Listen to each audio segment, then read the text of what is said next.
History is written in the light, but its deepest truths are often preserved in the shadows. Some stories were forgotten, some were erased, and some were never meant to be found. Welcome to the Tamas Archive. Imagine an empire built on absolute power, controlling the global seas, a fortress standing unconquered. Now imagine a single man, a man with no army, title, or country, walking into the heart of British military authority and constructing a massive regiment entirely out of a single lie. Local records tell you that in the spring of 1807, an entire garrison turned its heavy guns on its own commanders, and before they vanished, they blew up the very ground they stood upon. Was it a political rebellion, a desperate act of survival, or a masterclass in deception that history tried to erase? This is the mystery of the Froberg Mutiny, the regiment that was never supposed to exist. On April 4, 1807, the British military hierarchy faced a terrifying tactical reversal. Within Fort Ricasoli, mutineers had seized control of the garrison's massive artillery. They physically turned the heavy cannons away from the Mediterranean, aiming the barrels directly at the British capital city of Valletta. After sealing the heavy gates, the rebels tore down the British flag and raised the Russian flag over the ramparts.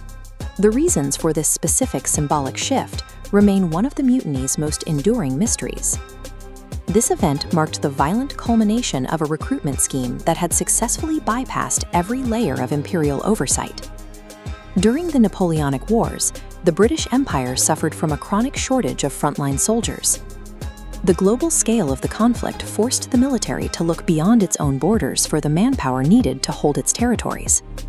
A French adventurer capitalized on this vulnerability in the streets of Constantinople. He adopted the identity of Count Gustav de Froberg, claiming to be a German nobleman with the connections required to raise a foreign regiment. Desperate for results, British authorities provided this count with official military backing and the gold required to begin recruitment across the Balkans. The fraudster targeted young Greeks, Albanians, and Bulgarians, luring them with promises of high pay, luxury, and prestigious military ranks. Hundreds of men joined the banner, believing they were marching toward a career of military glory. The British Empire had essentially treated the war as a marketplace, purchasing a military unit from a man who existed only on paper. Upon arriving in Malta, the recruits watched as the count vanished. The promises of wealth and status disappeared with him. Confined within these sheer stone walls, the men endured brutal hard labor and starvation. The breaking point arrived when British officers cut off their rations. Led by Pero Mitro, a fierce soldier, the recruits revolted using knives and bayonets. They killed the fort's lieutenant in his quarters, then barred the gates against the British military. By isolating and abusing the men they had deceived, the British authorities had turned an expensive recruitment effort into an internal enemy. The British response was immediate.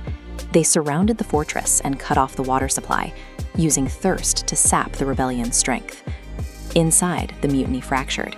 As water ran low, factions of recruits began fighting their own comrades in a desperate attempt to surrender to the waiting British troops. When the outer walls were finally breached, a final group of 6 holdouts retreated to the most dangerous location in the fortress.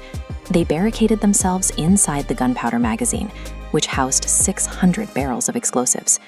Facing execution or imprisonment, they set fire to the powder. The resulting explosion was massive, tearing through the stone and sending half of the fortress directly into the sea.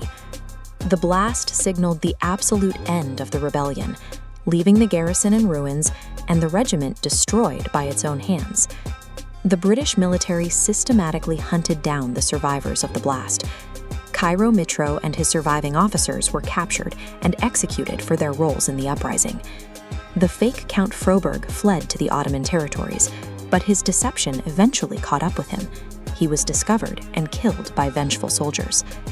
The British government made significant efforts to minimize the public record of the mutiny.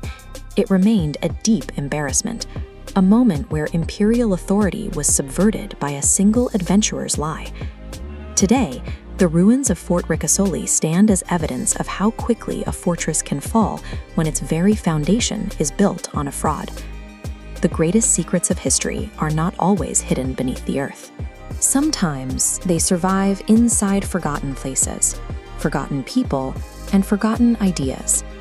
Every empire leaves behind monuments, every war leaves behind graves, and every civilization leaves behind secrets.